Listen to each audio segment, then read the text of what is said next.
Mia Moore Tales presents Hiding Mr. Officer's Baby, written by Valerie.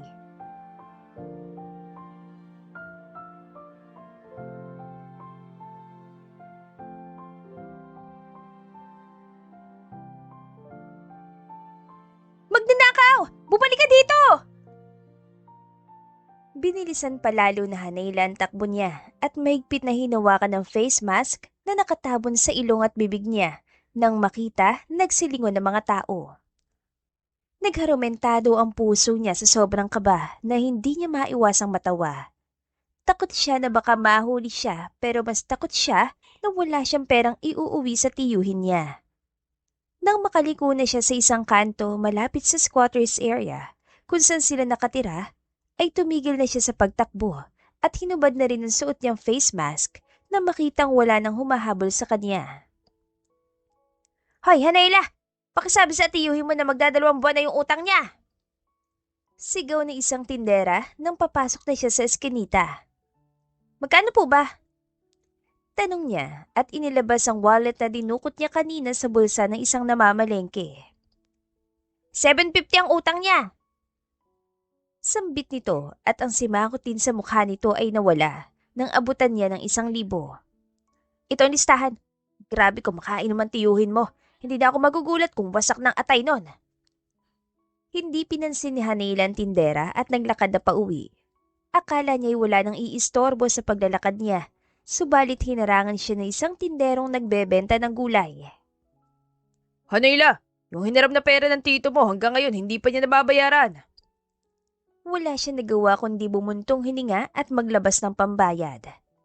Nang makarating siya ng bahay, ay 2,000 na lang ang natira sa wallet na ninakaw niya kasama ng iilang mga barya. Nandito na siya! Masaya at lasing na nilapitan siya ng kanyang tiyuhin para akbayan. Hindi siya gumalaw. Pirming napapikit na lang siya na makita na mayroong 4 na bote ng alak sa mesa na walang laman. Ang pinakapaborito kong pamangkin. Nilubayan siya nito at parang balo na nagdiwang ito sa sala. Ako lang naman ang pamangkin mo. Bulong ni Hanayla sa sarili sabay hubad ng kanyang sapatos. Nasaan na? Biglang umiba ang boses ng tiyuhin niya at parang galit ito nang akmang papasok na siya sa kanyang kwarto. Laglag ang balikat na nilapitan niya ito at ibinigay ang wallet. Teka! Pigil ito sa kanya bago pa niya ito matalikuran. Ano to? 1,000? Anin ko yan? Napaigtad siya nang itulak ng tiyuhin niyang mesa kaya lahat ng mga bote ay nabasag. Pinambayad ko po kasi sa mga utang niyo. Napalunok siya at ginapang ng takot nang nanlilisik ang mga mata nito. Unti-unting lumapit sa kanya at bago pa siya makaatras, ay hinila nito ang kuwelyo ng kanyang damit at saka ipinasok ang bakanting kamay nito sa bulsa niya. Pinambayad pala. Namutla siya nang mahuli ng kanyang tiyo ang itinago niyang 1,000. Bala ko po kasi sanang pumasok ngayong pasukan. Isang mabigat na sampal ang kanyang natanggap bago niya pa matapos ang sasabihin. Papasok ka? Bobo-bobo mo!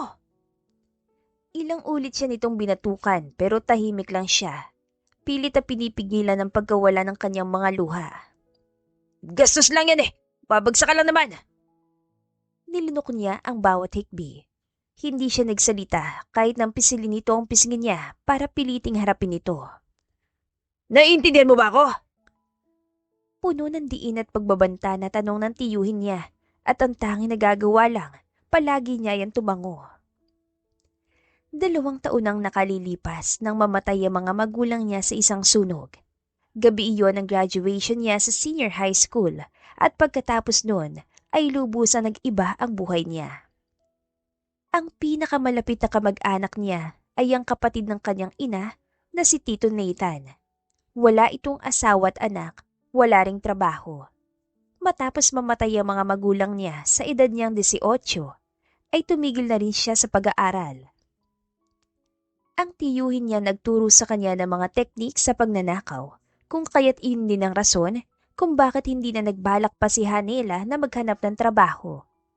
Sa pagnanakaw, mabilis ang pera at para sa kanya, mas madali. Lalo na't kapag sa takbuhan ay hindi siya nahuhuli. Ganun pa man, alam niya na wala siyang patutunguhan sa ganong klaseng buhay, kaya nangangarap siya na makapag-aral muli.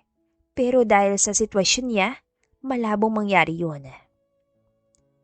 Kinabukasan, nagtungo siya sa isang pampublikong paaralan sa kabilang syudad. Plano niya nakawan ng mga magulang ng mga estudyante sa labas ng gate. Hindi inabot ng 1 oras ang kanyang paghihintay at may nakita na siya agad isang lalaki. Matangkad ito, malinis ang gupit, at kahit nakatalikod ay sigurado siya na may itsura ito. Nakasuot ang lalaki ng isang mamahaling relo at ang sapatos sa suot nito ay mukhang brand new. Sigurado siya na makapal ang laman ng pitaka nito. Maingat siya sa bawat galaw niya.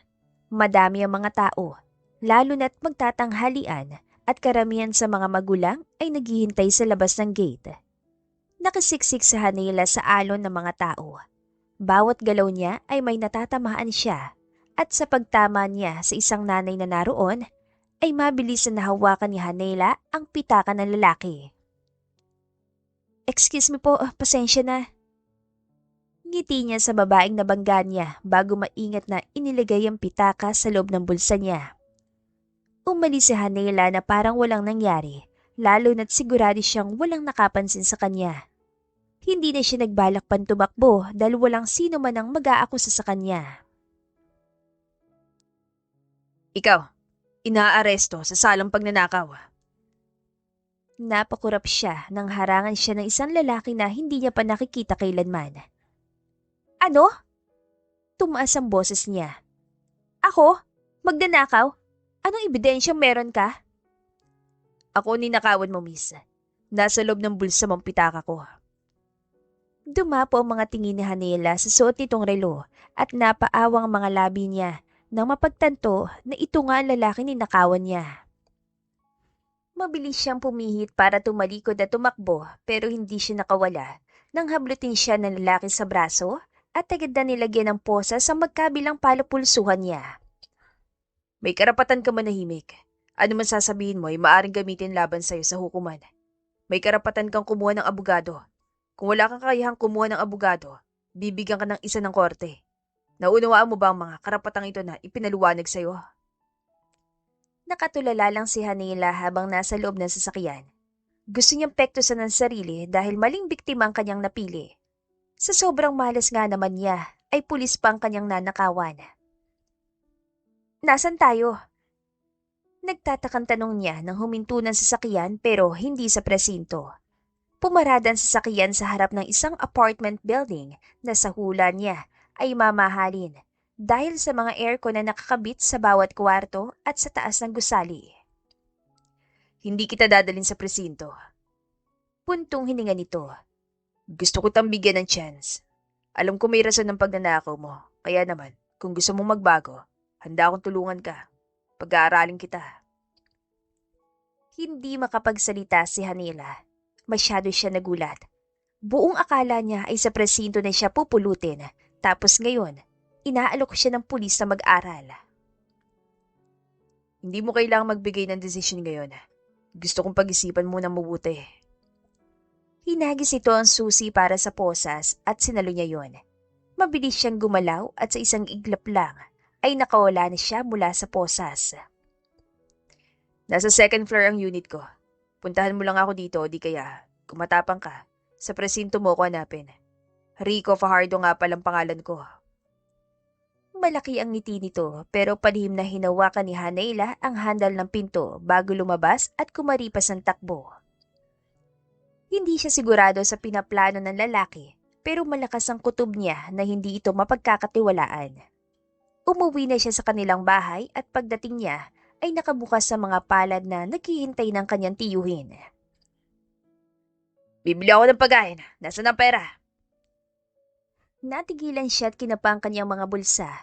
Dismayado siya na malamang binawi ng pulis ang pitakang ninakaw niya. Tito, Utang na lang po muna tayo. Wala kasi akong nadilihensya. Ano sinabi mo?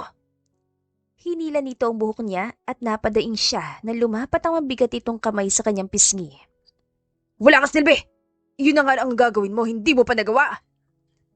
Sinundan pa ulit iyon ng sampal at ramdam na ramdam niya ang bahagyang pamamaga ng kanyang mga pisngi. Ano ngayon? Lalaban ka? Naghahamon na tanong ng tiyuhin niya na makita nito ang galit sa mga mata niya. Hinablot niya ang bote ng alak na walang laman sa mesa at walang pagdadalawang isip na hinampas yon sa ulo ng tiyuhin niya. Walang iya ka, Nayla! Umaalingaw-ngaw na daing ng tito Nathan niya at bago pa siya nito mahuli ay kumaripas na siya ng takbo. Iyon ang unang beses na nanlaban si Hanela at nananalangin siya na iyon din ang magiging huli. Napagod siya kakatakbo hanggang sa dinala siya ng kanyang mga paa sa harap ng apartment ni Rico Fajardo, ang pulis na ninakawan niya kanina.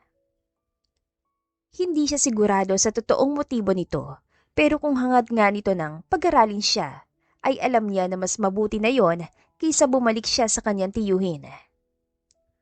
Bumalik ka. Napasinghap siya nang may nagsalita sa kanyang likuran.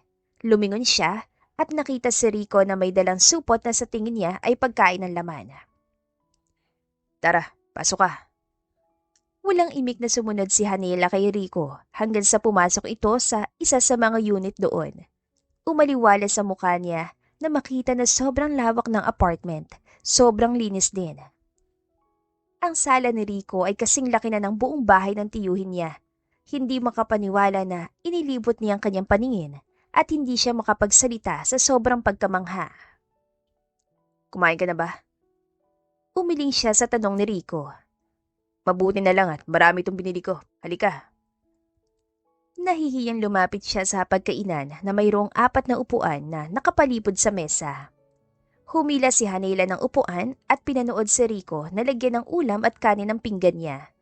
Nahihiya pa siyang sumubo, pero nasabihan siya nito na wala siyang dapat ikabahala, ay naging mabilis ang kanyang pagkain. Ano nga palang pangalan mo? Uminom sa Hanela ng tubig bago sumagot. Hanela Makiling. Habang pinagmamasdan niya ang lalaki ay hindi niya maiwasang isipin na maliit lang ang agwat ng edad nilang dalawa. Alam ba ng mga magulang mo na nandito ka? Patay na sila. Natahimik si Rico. Para mawala ang katahimikan sa pagitan nila ay si Hanela na lang ang nagsalita. Nakatira ako sa tiyuhin ko pero hindi na ako babalik doon. Ayoko nang bumalik. Halos mapatalon si Hanela nang hawakan ni Rico ang baba niya. Bagyang bumagal ang kanyang paghinga nang ilapit ni Rico ang mukha nito sa kanya. Napalunok siya at hindi makagalaw. Ang mga mata niya ay tutok na tutok sa makinis sa mukha nito at sa mga labi nitong mapupula. Sinaktan ka niya. Sabi nito. Pagkatapos mong kumain, maligo ka. Pagkatapos, lalagyan natin ng krema mga pisngi mo. Nakahinga na siya ng maayos nang sa wakas ay binitawan na nito ang baba niya para magpatuloy sa pagkain. Wala nga pala akong damit. Bibilan kita. May ukay-ukay dyan sa labas. Yan lang muna suotin mo at bukas na lang kita bibilan ng mas maayos na damit. Hindi maintindihan ni Hanela kung ano pang mas maayos na damit ang ibig sabihin nito. Maligo ka na, ako na bahala dyan. Sabi nito nang akmang huhugasan niya mga pinagkainan nila. Ito, tuwalya. Bibili lang ako ng damit mo saglit. Sumunod si Hanela at nagulat siya pagpasok niya sa banyo. Parang banyo ng mga mayayaman. May shower at mayroong malaking kortina na naghihiwalay sa pagitan ng shower at sa toilet. Malaki palang sweldo ng mga pulis. Bulong niya sa sarili bago nagsimulang maligo. Nasa kwarto mo mga damit mo. Sabi ni Rico sa kanya pagkalabas niya mula sa banyo na balot ang katawan ng tuwalya. Hindi siya tinapunan ng tingin ni Rico dahil mabilis itong pumasok sa kwarto nito. Dalawa lang ang kwarto sa apartment kaya sigurado siya na sa kanyang kabilang kwarto. Binuksan niya ang ilaw sa kwarto pagpasok niya at napuno ng galak ang puso niya nang makita kung gaano kalapad ang loob niyon. Pati ang kama ay malaki din. Hindi siya makapaniwala. Kung panaginip ang lahat ng iyon, sana huwag na siya magising. Nagbihis siya at nang lumabas siya ay nakita niya si Rico na nakaupo sa sala. Mukhang hinihintay siya nito. Nang sabihin mo na pag-aaralin mo ko, totoo ba yun? Oo, i-enroll kita. Malapad ang ngiti nito sa kanya at walang bahid ng panlilinlang na siyang ipinagtataka niya. Bakit? Bakit mo ako tinutulungan? Kasi gusto kong tumulong. Because I have the means. Gusto kong gumawa ng kabutihan para gumanda naman ang mundo. Magagawa ko lang yun ng paunti-unti. At sa iyo ako magsisimula. Gusto kong maging magandang kinabukasan mo, Hanela. Lumambot ang puso niya na marinig ang pahayag ng lalaki. Hindi niya kailanman naisip na meron pa palang mga tao na may mabubuting puso. Nang gabing yon, natulog ng mapayapa si Hanela. Hindi niya kailanman naisip na dadating ang panahon na makakahiga siya sa malambot na kama. Kinabukasan, saan tayo pupunta kuya? Manong, kuyang pulis? Hindi alam ni Hanela kung anong itatawag sa lalaki. Maaga silang lumabas ng apartment at wala siyang ideya kung saan sila patungo. Bibili nga tayo ng damit mo, at saka Rico na lang itawag mo sa akin. Hindi maintindihan ni Hanela kung saan pa sila bibili ng damit, may ukay-ukay naman sa harap mismo ng apartment dito. Dito tayo bibili? Nalaglag ang panga niya nang dalhin siya ni Rico sa mall. Oo, bakit? Nakakaya naman kung ukay-ukay ang ipapasot ko sa'yo. Tumawa ito. Ayos na ako doon. Mas maayos pa ang ukay-ukay kesa sa gusot-gusot na mga damit na sinusuot ko eh. Pero naging mapilit si Rico at wala rin siya nagawa. Napalunok siya nang pumasok sila sa isang sikat na clothing store at halos lumuwa ang mga mata niya nang makita ang presyo ng mga damit pero nanahimik na lang siya.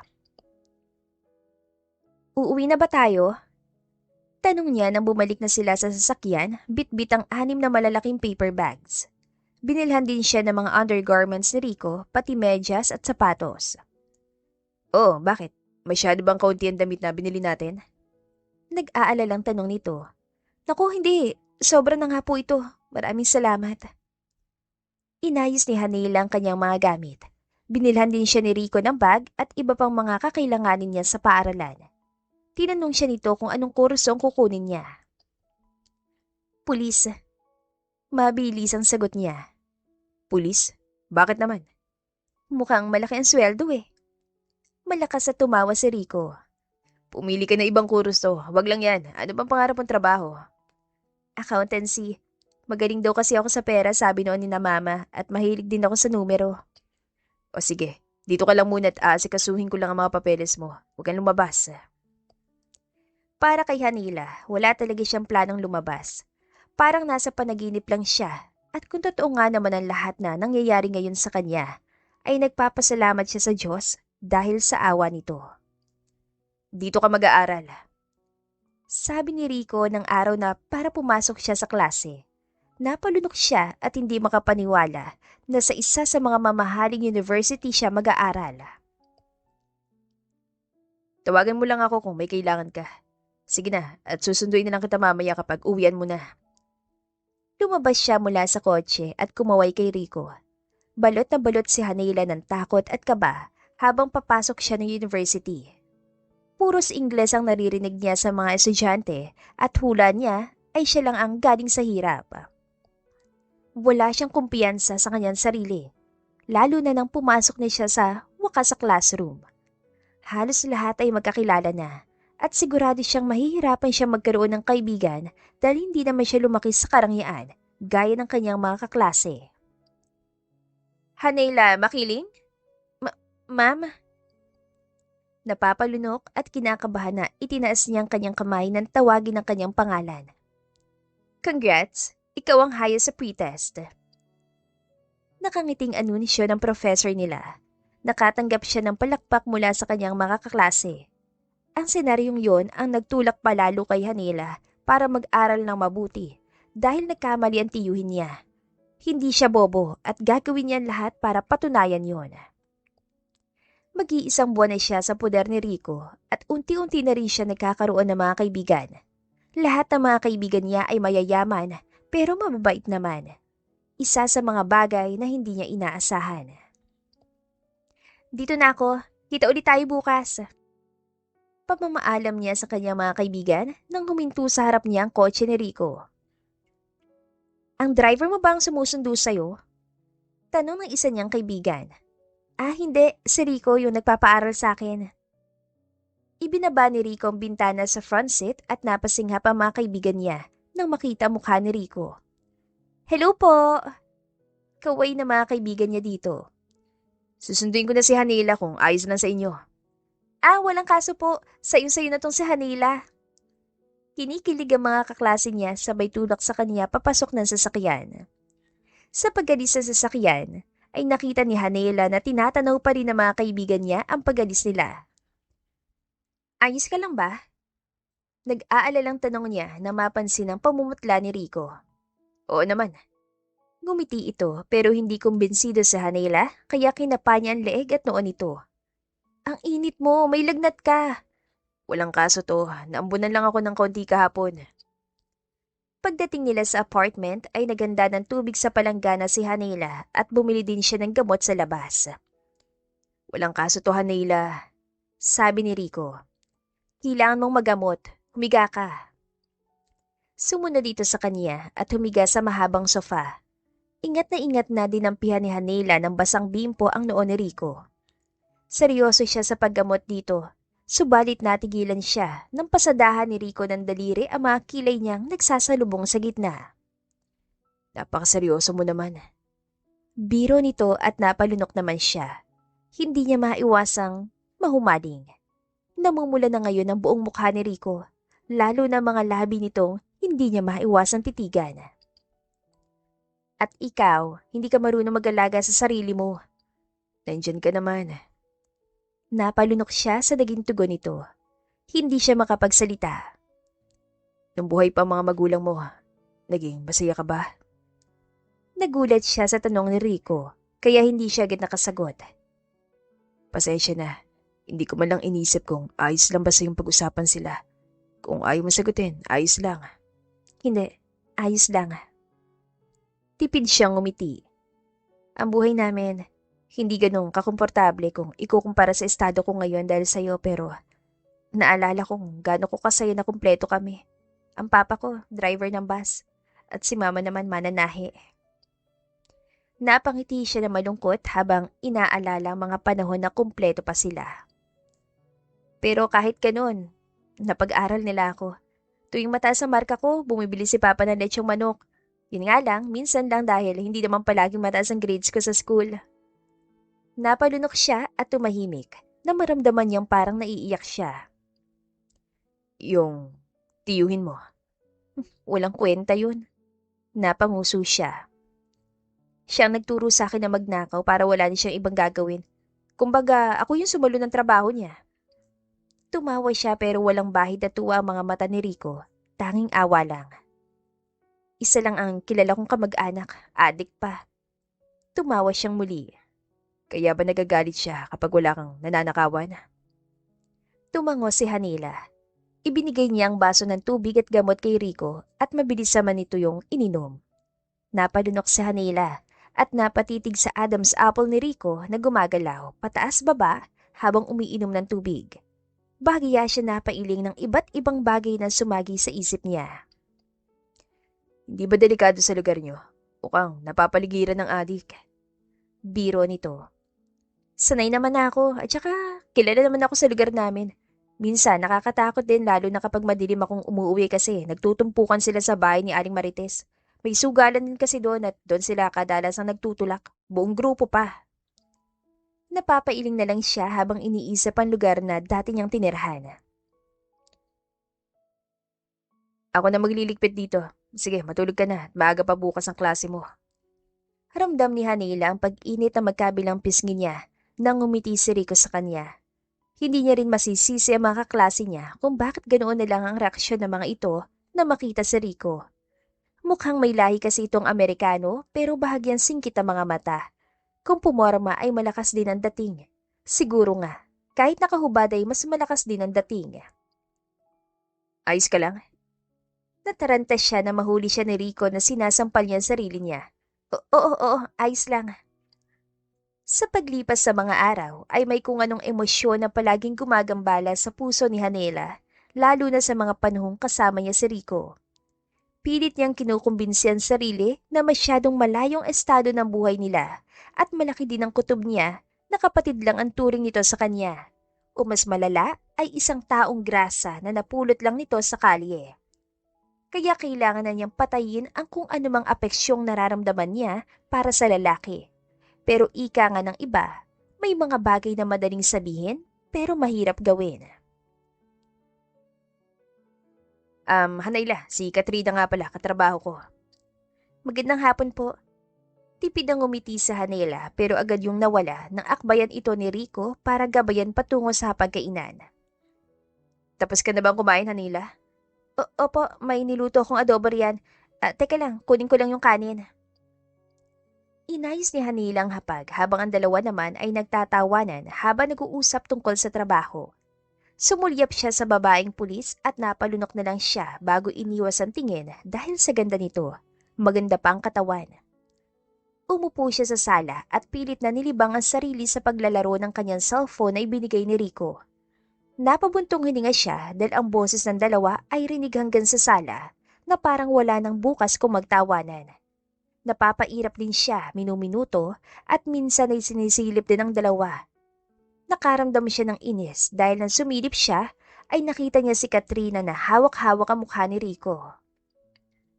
Bumilis ang kabog ng dibdib niya dahil sa mga mata ni Katrina na nakatitig sa mga labi ni Rico. Handa na sana siyang tumakbo para sugurin ito nang napatayo si Rico at bahagyang idistansya ang sarili mula dito. Mukhang dumidilim na, Katrina. Sabi nito sabay tikhim, mukha itong balisa. Si Hanela naman ay parang nabunutan ng tinik na humiga sa sofa. Ihatid na kita.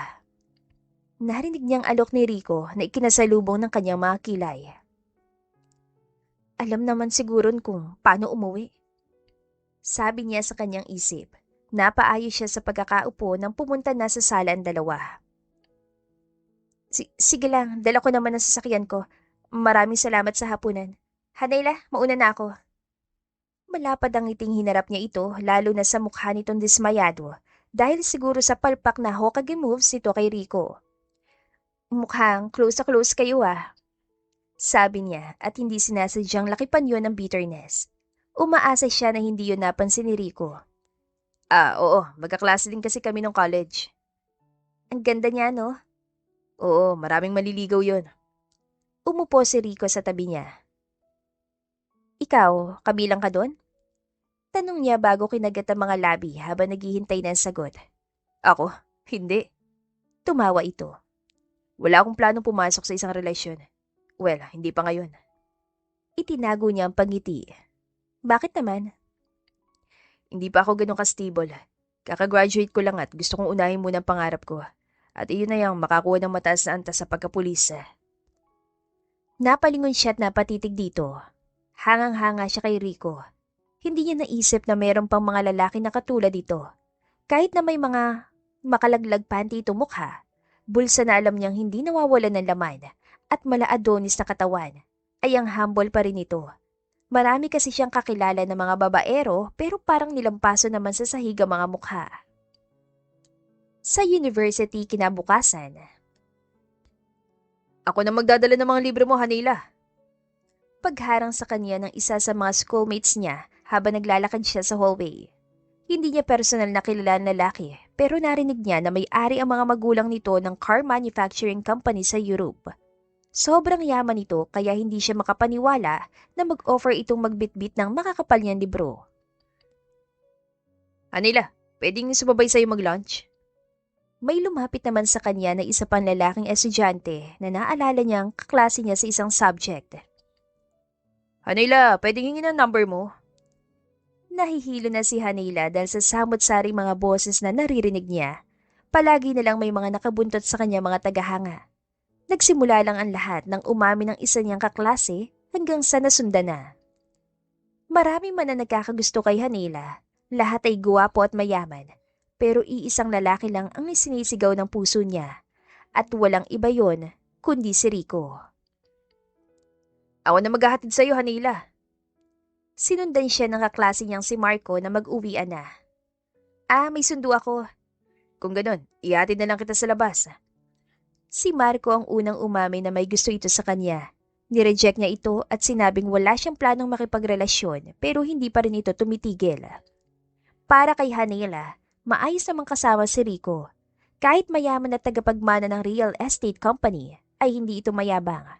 Tahimik si Marco pero pagdating sa loob ng classroom, ay mahilig itong mag-recite. Saan ka nga pala nakatira? Tanong nito para basagin ang katahimikan sa pagitan nila. Nakikitira lang ako sa nagpapaaral sa akin, sa may Angela Street. Sobrang yaman siguro na nagpapaaral sa'yo.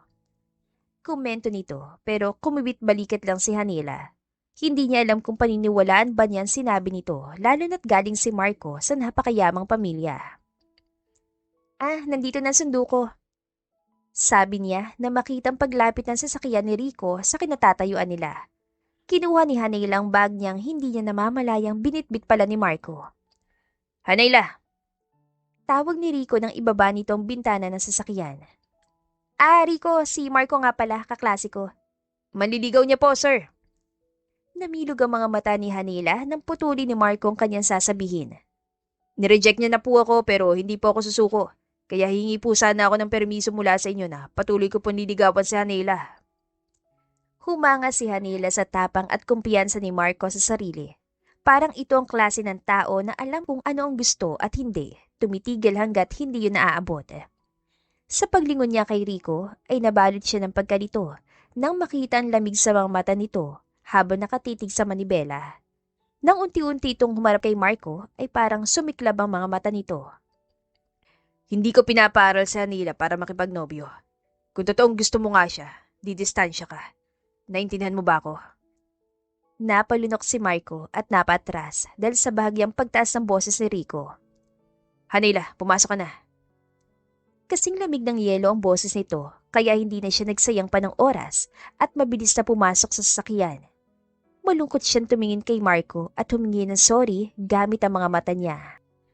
Habang nasa kalagitnaan sila ng biyahe ay walang nagsasalita. Kahit sobrang lakas ang buga ng aircon ay pinagpapawisan si Hanela dahil sa tensyon.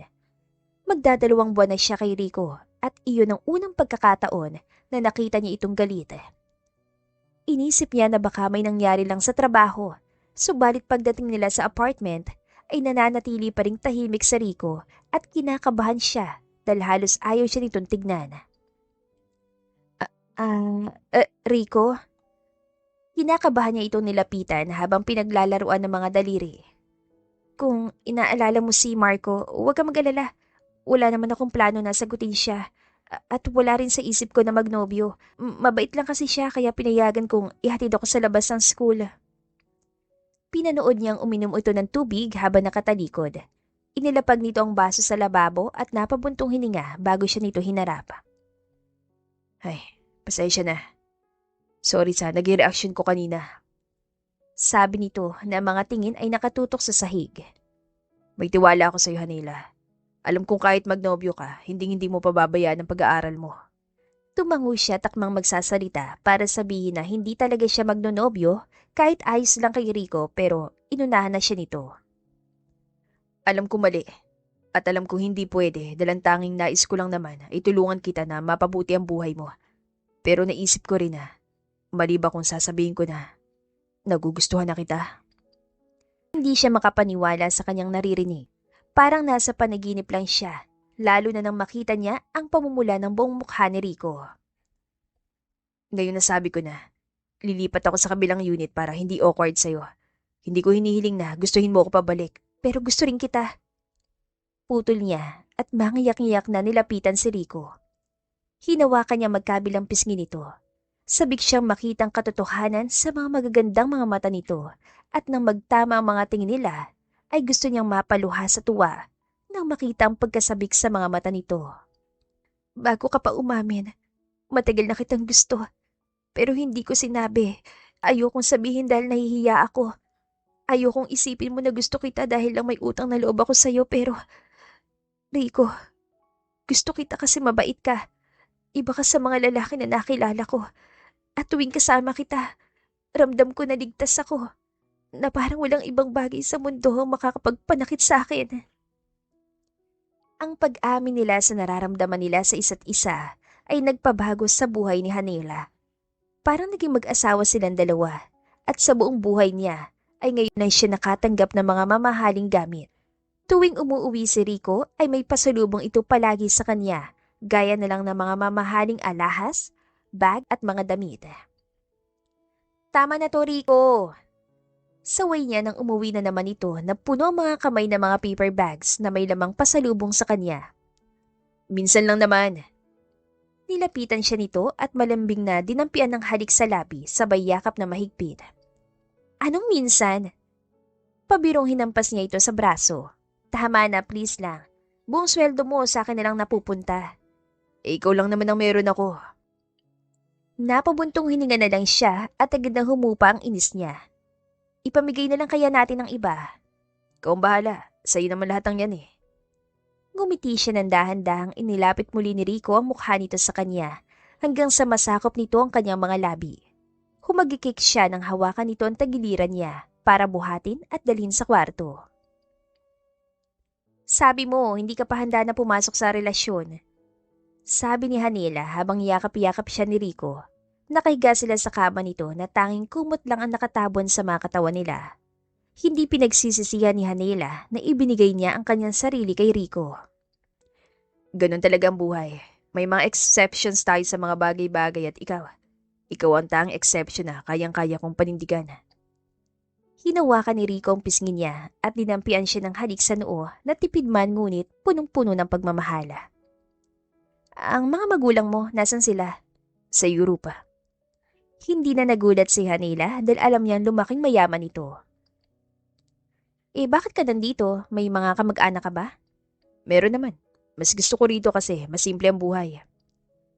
Hindi na nagtanong pa si Hanela tungkol sa pamilya ni Rico dahil nagbibigay naman ng senyales ng lalaki na ayaw nitong pag-usapan ng pamilya nito. Ilang buwan pa ang lumipas at mas lalong lumalim ang nararamdaman ni Hanela at Rico para sa isa't isa. Nasa ikalawang semester na ng academic year si Hanela at ang mga marka niya ay uno lahat. Para ipagdiwang ang naging tagumpay niya sa unang semester, ay plano niyang magluto ng masarap na hapunan kung kaya't sinabihan niya si Rico na mamalengke muna siya. Sa kanyang pamamalengke, ay hindi niya inaasahang makikita niya muli ang isang tao na ilang buwan na niyang hindi nakikita. Hanela! Namilog ang mga mata niya na makita ang mukha ng kanyang tiyuhin. Malaki ang ipinagbago nito. Mas lalo itong pumayat at nagkaroon na rin ito ng mga tattoo sa mukha. Talaga namang mauta ka pala. Binuking mo kami para Para makapag-aral kang linti ka? Kinabahan siya ng dahan-dahang lumapit ang tiyuhin niya sa kanya. Nakasuot ito ng makapal na hoodie na tila ayaw nitong may makakita sa mukha nito. Masaya ka ba? Nang dahil sa'yo, hinahanap na ako ng mga pulis. Hindi ko po alam ang sinasabi ninyo. Hindi alam. Talaga ba? Marami nakakita na magkasama kayo ng pulis na nang raid doon sa lugar natin. Nagulat siya at walang ideya sa mga sinusumbat ng kanyang tiyuhin. O baka naman bobo ka nga talaga. Lumitaw ang ngisi sa mga labi nito. Naniloloko ka lang niya dahil ang katotohanan ay gusto lang niya na makakuha ng impormasyon mula sa'yo. Nagkakamali po kayo. Tinulungan niya ako dahil mabait siya. Talaga ba? Sige.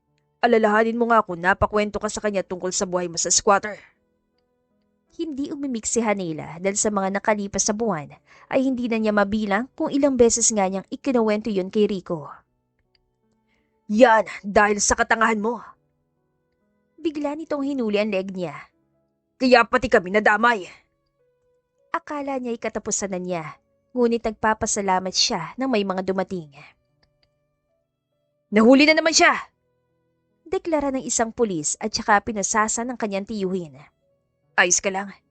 Naroon din si Rico at hinawakan nito ang kanyang magkabilang pisngi tsaka sinipat ang leeg niya. Ayos lang. Mahinang sagot niya na hindi makatingin ng diretsyo sa mga mata nito. Dinala ang tiyuhin niya sa presinto habang siya naman ay umuwi kasama si Rico. Hindi siya umimik habang nasa biyahe. Patuloy na tumatagos sa mga sinabi ng kanyang tiyuhin at napuno ng katanungan ang isipan niya. Lagyan natin ng kriman leeg mo. Sabi ni Rico pero nakatulala lang siya habang nakaupo sa sofa. Tumabi si Rico sa kanya at akmang hahawakan na nito ang leeg niya nang magsalita siya. Bakit Rico? Bakit mo nga ba ako tinulungan? Hanila, natanong mo na sa akin yan noon.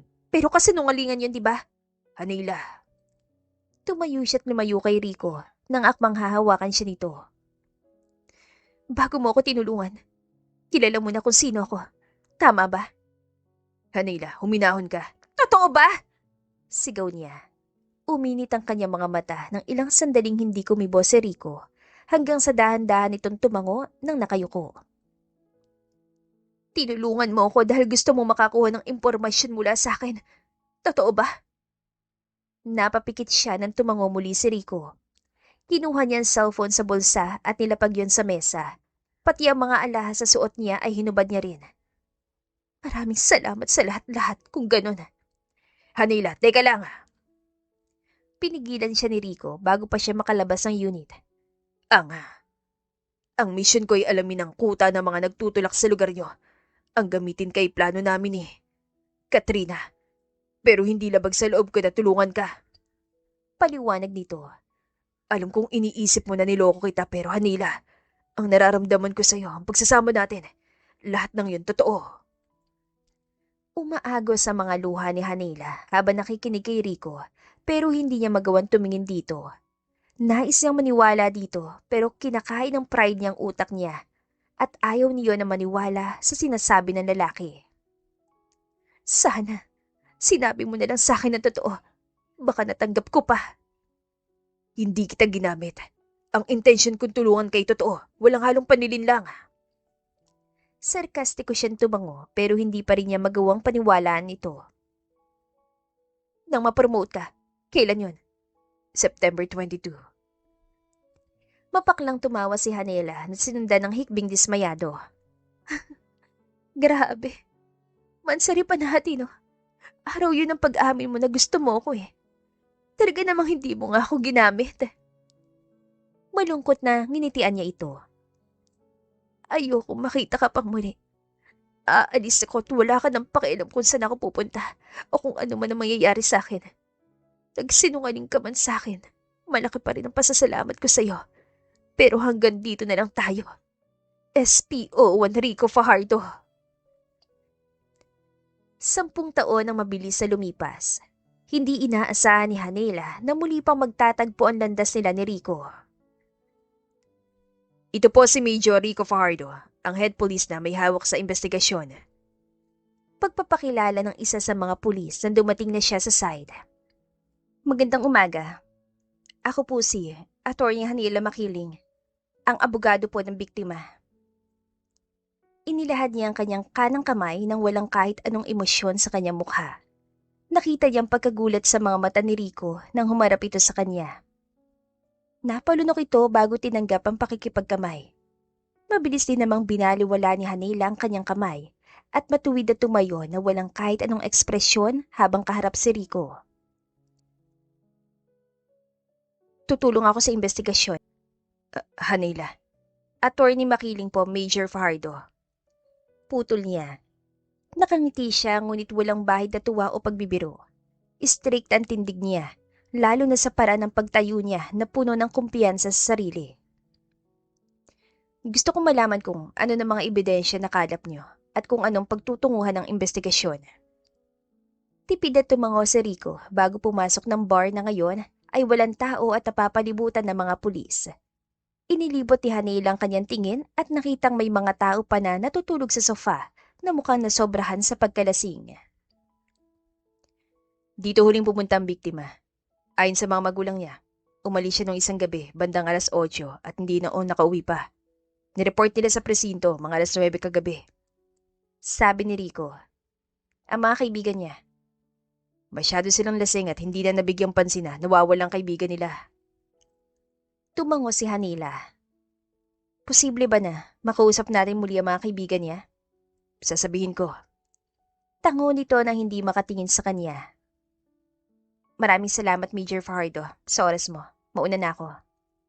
Teka lang, Hanela, Attorney Makiling. Hinarap niya si Rico nang marinig niya ang pagpigil nito sa pag-alis niya. Ang number mo, hihingin ko sana kung gusto mo mabilis na koordinasyon sa amin.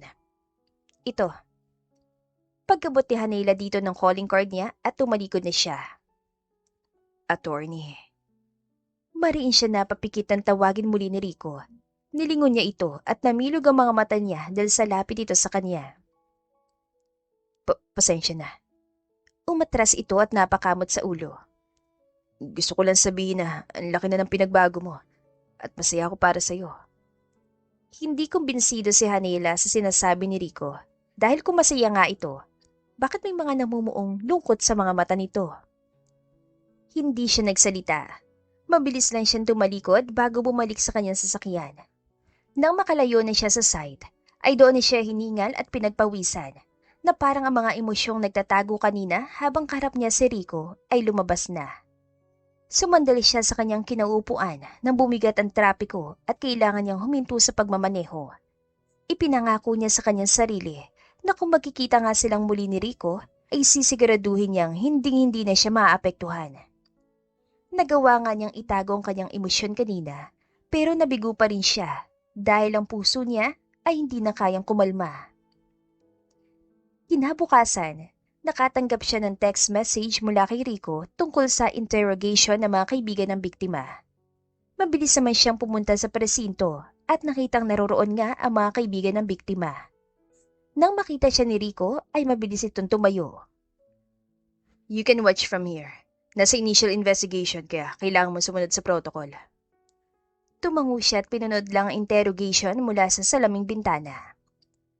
Iyon nga po, wala na talaga kaming naalala kasi nagsasayaw kami sa dance floor at nagkanya-kanyang uwi din kami. Paliwanag ng isa. 3 estudyante ang kasalukuyang nasa interrogation room, pawang galing sa mayayamang pamilya. Nakita pa nga niyang bodyguards na mga ito sa labas. Ito nga pala, nakita ko sa bag kong cellphone ni Alana. Inakala ko sigurong cellphone ko kaya naipasok ko sa bag. Ibinigay ng isang cellphone ng biktima. Agad na lumabas si Rico para ipakita sa kanya ang cellphone. Nanatili ang mga estudyante sa interrogation room habang sila naman ay ine-inspeksyon ng cellphone ng biktima. May password ang cellphone pero nabuksa yon ng computer analyst na katrabaho ni Rico. Check the messages. Ani Rico at doon na nila nakita ang isang mensahe nung gabing nawala si Alana Santos o ang biktima. Gusto ko ulit makipagayos. Punta ka sa dating tagpuan natin. From T. Basa ng computer analyst sa mensahe. Sinabi nilang impormasyon na iyon sa mga estudyante sa interrogation room. Nagulat sila sa pagsinghap ng mga ito. T? Si Travis? Sinong Travis? Tanong ng isang pulis. Ex ni Alana. Nagkatinginan ng mga pulis. Hiningi ng mga pulis ang address si Travis bago pinauwi ang mga estudyante. Dala mong kotse mo. Sa akin ka na sumabay. Napatas ang kilay ni Hanela sa alok ni Rico. May sasakyan ako. Sagot niya bago diretsyon lumabas. Nakabuntot si Hanela sa sasakyan ni Rico habang bumibiyahe sila papunta sa address si Travis Singh, isang Indiano at ex-boyfriend daw ni Alana. Si Alana, nawawala. Reaksyon nito nang tanongin ito ng mga pulis. Mabilis silang pinapasok nito ng walang pagdadalawang isip. Pinayagan siya doon sa kondisyon na hindi siya makikialam sa diskarte ng mga pulis. Ikaw huling ka-text niya noong gabing nawala siya. Ipinakita ni Rico ang cellphone kay Travis at napakunot agad ang noon nito. Hindi yan ang number ko. Naguguluhan itong sabi. At saka, nagka-closure kami ni Alana bago kami maghiwalay. Bakit nga ba kayo naghiwalay? Tanong ni Rico. Hindi kasi babae ang gusto ko. Nahihiya nitong sagot sa mahinang boses. Hindi rin sila nagtagal doon at bigo silang bumalik ng presinto. Si Hanela ay napaisip lalo na sa parte na naiwan ni Alana ang cellphone nito. Kung makikipagkita tayo sa isang tao, lalo na kapag sa chat o text nagkayayanay, natural na bibitbitin natin ang cellphone natin. Sa kalagayan ni Alana, naiwan niya. Sabi niya habang nakatingin sa kawalan. Ano nais mong iparating, Hanela? Na-set up lang si Travis at maaring tinukot si Alana sa mismo loob ng bar o di kaya nalagyan ng drogang inumin niya. Paliwanag niya habang masama ang tingin kay Rico dahil sa pagtawag nito sa pangalan niya. Malaki din ang posibilidad na matagal nang binabantayan ng suspect si Alana at ngayon lang nakakita ng pagkakataon, lalo na dahil alam nito ang relasyon ni Alana kay Travis.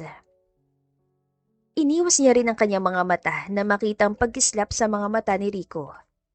Habang nakikinig sa kanyang inis ay hinamon niya ito. Major Fajardo, ano kayang posibleng susunod na hakbang? Tumikim ito. Itetrace natin ang pinanggalingan ng mensahe at kung ano man ang malaman natin, saka tayo mag-iimbestiga palalo. Napatango si Hanela at nag-excuse na mauuna na siya. Hanela, mag-usap muna tayo. Attorney Makili ang itawag mo sa akin, Major Fajardo. Hinarap niya si Rico nang sundan siya nito sa labas.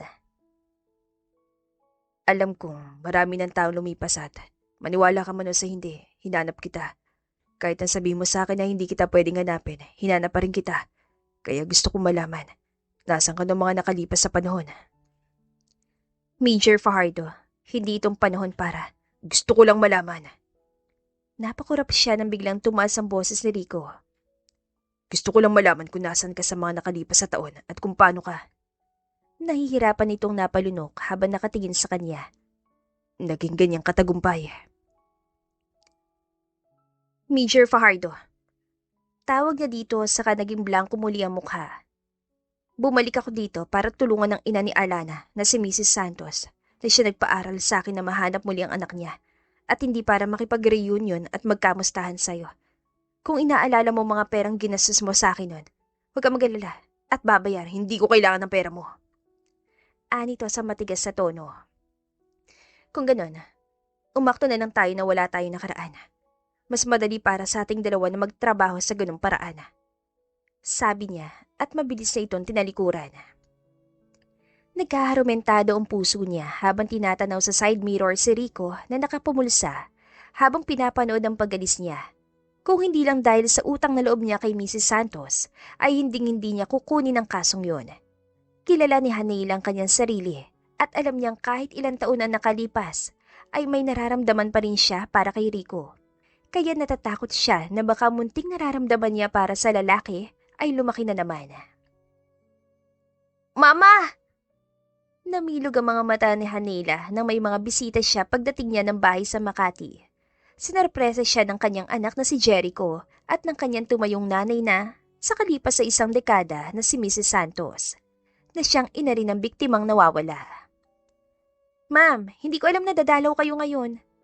Sabi niya at sa kanilapitan ng ginang habang hawak-hawak ang kamay ng kanyang anak. Pasensya na kung dinala ko rito si Jericho. Ilang araw ka na niyang hindi nakikita, namimiss na niya ang mama niya. Ngumiti ito, ngunit hindi makaligtas sa mga mata ni Hanela ang lungkot nito at pag-alala. Si Mrs. Santos ay isa sa mga stockholders ng university na pinapasukan niya noon nang pinapaaral pa siya ni Rico. Ilang araw siyang hindi pumasok matapos niyang umalis sa apartment ni Rico at bumalik siya sa bahay na tinutuluyan niya sa squatters noon. Nagulat na lang siya nang hanapin siya ni Mrs. Santos at binigyan ng scholarship para mag-aral sa States. Hindi pinalampas ni Hanela ang pagkakataong iyon kaya naging maganda ang buhay niya. Buntis siya noon na mahanap siya ni Mrs. Santos pero imbes na madismaya at bawi ng scholarship ay nag-offer pa ito ng mga allowances para sa regular check-ups niya. Kaya naman malaki ang utang na loob niya dito at gagawin niya ang lahat para mahanap muli ang anak nitong si Alana. Ayos lang po. Ang tungkol nga pala sa investigasyon. Tumigil si Hanela sa pagsasalita nang itaas sa Mrs. Santos ang kamay nito para patigilin siya. May tiwala ako sa iyo, Hanela. Alam ko mahahanap mong anak ko. Ang investigasyon ay nagpatuloy at kahit anong iwas ni Hanela kay Rico, ay nakakahanap pa rin ito ng palusot para makatabi sa kanya. Ang sender ng mensahe ay natrack at mukhang galing sa isang burner phone. Ang burner phone ay nakita din sa basurahan malapit sa tindahang pinagbilhan nito. Naalala niyo po ba mukha ng bumili nito? Tanong ni Rico sa nagtitinda. Hindi ko maalala sir, pero pwede nating tignan sa CCTV. Tinignan nga nila ang CCTV, subalit hindi nila makita mukha ng lalaki dahil sa suot nitong hoodie. Subalit nang pumasok ang suspect sa isang Honda Civic na may plate number, ay kumilos na silang lahat. Pinatignan ni Rico ang lahat ng mga CCTV sa daan na maaari nitong dinaanan at nalamang pumasok ang sasakyan ng Marikina. Bumiyay silang lahat patungo sa Marikina, ngunit hindi pa sila lubusang nakakapasok sa syudad, ay nakita na nila ang Honda Civic na pag-aari ng suspect. Nakatigil ito sa gilid ng highway. Baka nilakad na lang niya hanggang sa hideout niya. Sabi ni Rico habang pinapanood nito ang mga kasamahan na ine-inspeksyon ng sasakyan. Marami sila. Sabi ni Hanela na ikinalingon ni Rico. Ang burner phone, obvious na itinapon agad pagkatapos gamitin. Ibig sabihin, may kasama siya nagmamanman sa biktima sa loob ng bar. Ang investigasyon nila doon ay naudlot pero sigurado sila na ang suspect ay nasa loob lang ng Marikina. Kaya kailangan din nilang makipag-ugnayan sa mga pulis doon.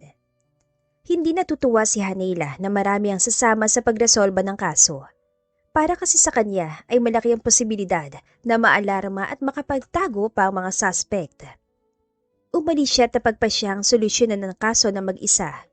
Binalikan muli ni Hanela ang tinderong nagbenta ng burner phone. Sa paglabas niya sa kanyang sasakyan, ay nagulat siya na makitang naroroon na si Rico. Ba't bigla-bigla ka nalang umaalis? Bahagyang tumaas ang boses nito at hindi siya makapagsalita sa gulat, lalo na nang makita niya mukha nito na namumula sa pag-aalala. Rico. Napanunok siya nang hawakan ni Rico ang kanyang palapulsuhan. Bakit hindi ka man lang nagpaalam? Tanong nito sa mahinang boses. Wala na sa'yo kung saan ako magpunta, Major Fajardo. Hindi ako bata para bantayan mo. Iwinaksi niya ang pagkakahawak nito sa kanya bago niya ito nilampasan para pumasok sa tindahan. Nagpaalam si Hanela na tingnan muli ang CCTV at hindi naman nagdalawang isip ang tindero at agad siya nitong pinapasok sa security room ng building. Sa labas ka nalang maghintay. Sabi niya kay Rico dahil hindi sila kasya sa malita security room. Pang-isahan tao lang kasi ang laki ng kwarto. Sa tangkad at pangangatawan ni Rico ay tiyak na hindi sila magkakasya sa loob. Gusto kong makita kung anumang hinahanap mo. Akmang aangal siya pero bago pa niya maibuka ang kanyang bibig, ay pumasok na si Rico at sinara pa ang pinto. Napalunok si Hanela dahil sa lapit na mukha nila ni Rico. Ramdam niyang init ng katawan nito. Ang pabango na lalaki ay lubos na nagpatindig sa mga balahibo niya sa batok. Nang bumaba ang mga tingin ni Rico sa kanyang mga labi, ay iniiwas niyang kanyang tingin saka bumaling sa monitor. Hindi makapag-isip ng diretso si Hanela dahil dinig at ramdam niya ang bawat mainit na paghinga ni Rico sa kanyang likuran. Ako na. Nanigas siya sa kanyang kinatatayuan nang bumulong si Rico sa tenga niya. Lumulutang ang isip niya habang pinapanood ito na i-replay ang video ng suspect. Bumalik na lang siya sa katinuan nang makita kung anong tattoo sa kamay ng suspect. Zoom in mo. Utos niya at sinunod naman yon ni Rico. Pagka-zoom ay unti-unting naging klaro ang litrato. Napasinghap siya at hinarap si Rico para sabihin na natuklasan niya. Nang aksidenteng nakabunggo ang mga labi nila. Hiningal siya nang bumilis ang pagpintig ng puso niya. Natataranta niyang itinulak si Rico bago lumabas at pumasok ng sasakyan para umalis. Nawala sa isipan niyang investigasyon dahil sa simpleng pagdampi lang ng mga labi nila. Itinigil niya muna ang sasakyan sa gilid ng daan para i-text kay Rico ang kung ano man ang kanyang nalaman dahil hindi niya makakayang kausapin ito muli ng harapan. Sinabi na niyan tattoo ng suspect ay isang Ouroboros o ahas na kinakagat ang sariling buntot. Ang simbolong yun ay pagmamay-ari ng isang malaking sindikato sa Marikina na noon ay nahuli ng ibang miyembro dahil sa kasong human trafficking. Halo-halong emosyon ni Hanela. Kinakabahan siya para kay Alana dahil nasa peligro ang kaligtasan nito at kinakabahan din siya para sa kanyang sarili na sumibulang apoy sa puso niya na umaalab para kay Rico at para kay Rico lang. Umuwi siya at nagkaroon ng kapayapaan ng puso niya nang makita ang anak niya. Kahit nakahawig nito ang lalaking tinatakbuhan niya ngayon, ay iba pa rin ang saya niya kapag naririnig niya ang pagtawa nito at ang kahit simpleng pagtawag ng mama nito sa kanya. Ma'am, may naghahanap po sa'yo sa labas. Sabi ng maid niya at bago pa siya makapagsalita, ay tumakbo ng anak niya sa gate dahil nagpresenta itong pagbuksan ng bisita. Natawa na lang si Hanela sa kakulitan ng anak. Hindi kasi sila palagi nagkakaroon ng bisita kaya na-excite ang anak niya kapag may dumadalaw sa kanila. Ngunit napawi ang tuwa niya na makita kung sino ang nasa gate. Mabilis niyang hinila si Jericho para itago sa kanyang likod. Rico, may kailangan ka? Balisa siya lalo na nang makita ang mga mata ni Rico na nakadungaw sa batang itinatago niya. Gusto kong pag-usapan natin ang kaso. Pwedeng bukas na lang. Pupuntahan na lang kita sa presinto. Hindi ito isang paperwork na basta-basta ipagpapabukas na lang. Kaligtasan ng isang tao, ng kliyente mo, Attorney Makiling. Hindi makapagsalita si Hanela at hindi rin siya makatingin diretso sa mga mata ni Rico.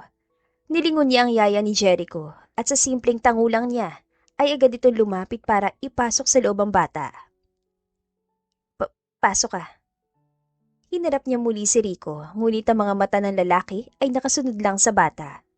Pumasok silang dalawa sa loob ng bahay at pinaupo niya ito sa sofa.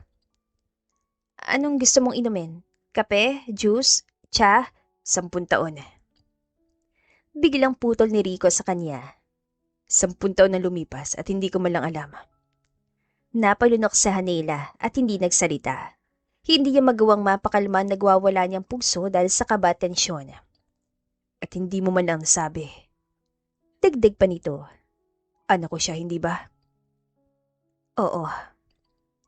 Sagot niya sa mahinang boses.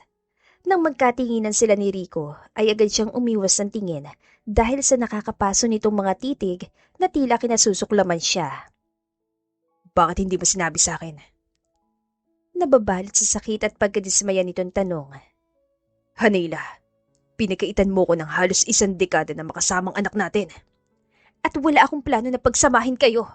Sigaw niya rito pabalik saka siya tumayo. Masaya kami ni Jericho. Hindi ka namin kinailangan at kailanman hindi ka namin kakailanganin. Anak ko siya at ako lang ang tanging magulang niya. Hanela, naririnig mo ba sarili mo? Frustrated din itong tumayo para lapitan siya. Ipinagkakait mo sa akin ang pagkakataon na maging abas anak natin. Galit ka sa akin, oo. Pero hindi tama na isali mo yung bata sa away natin. Hindi ko sinasali si Jericho. Ang sa akin lang ay ayoko makilala kanya. Ayoko maging katulad kanya. Isang katulad mo na manggagamit para sa isang ambisyon na wala namang katuturan.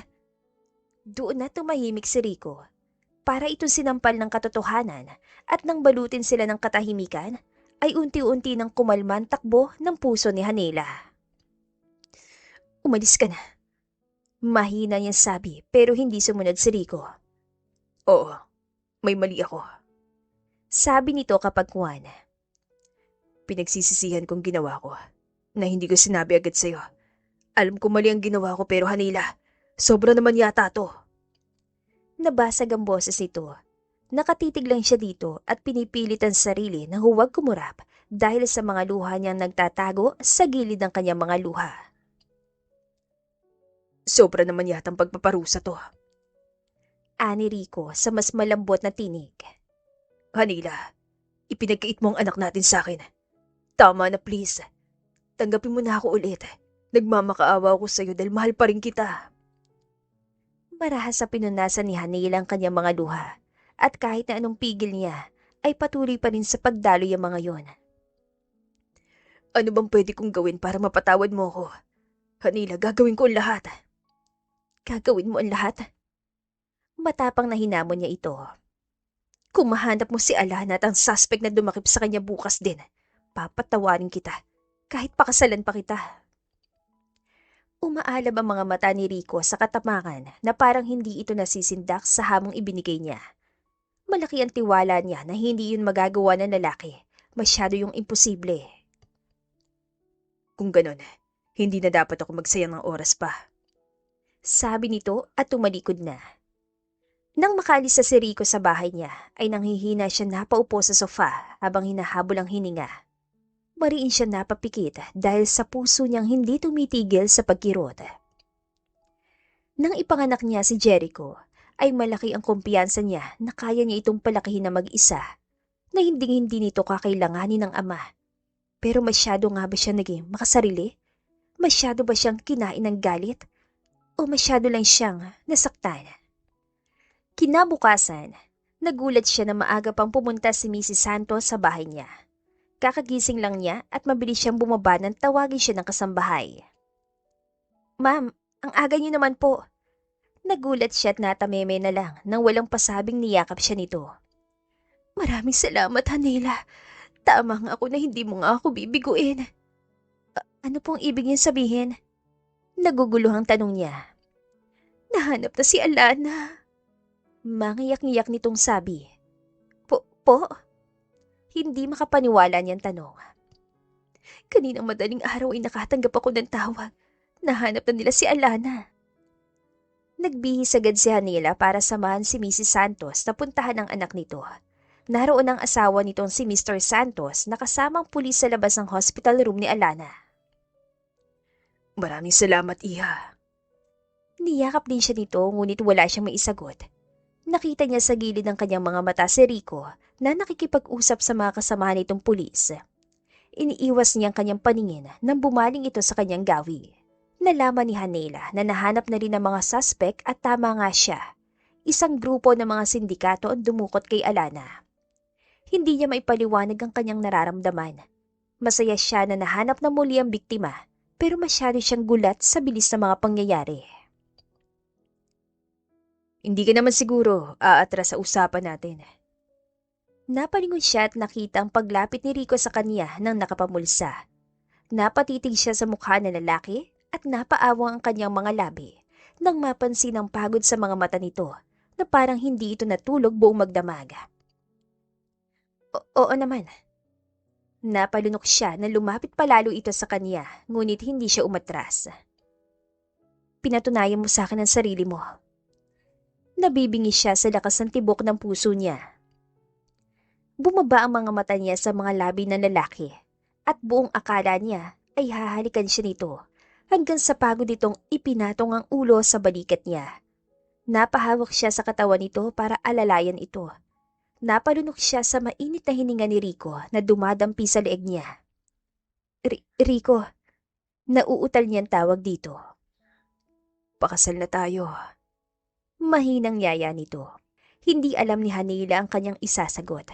May usapan sila pero hindi niya naman inaakalang magagawa nga ni Rico ang hamon niya. Rico, Kaya kong maghintay.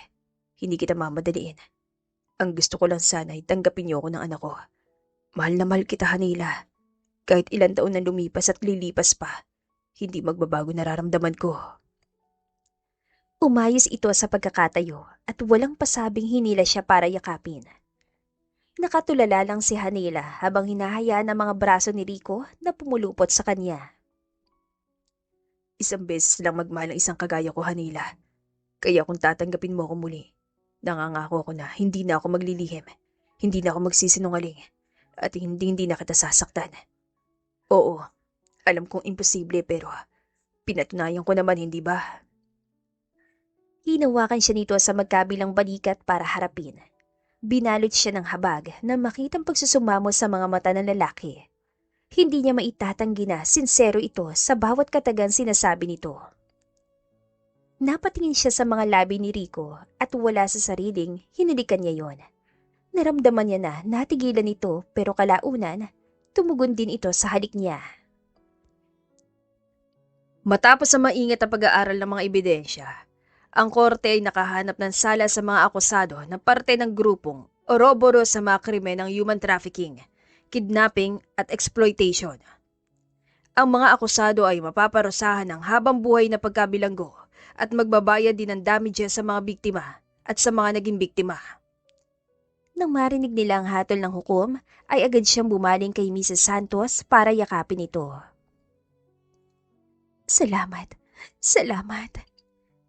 Mangiyak-iyak nitong bulong sa kanya.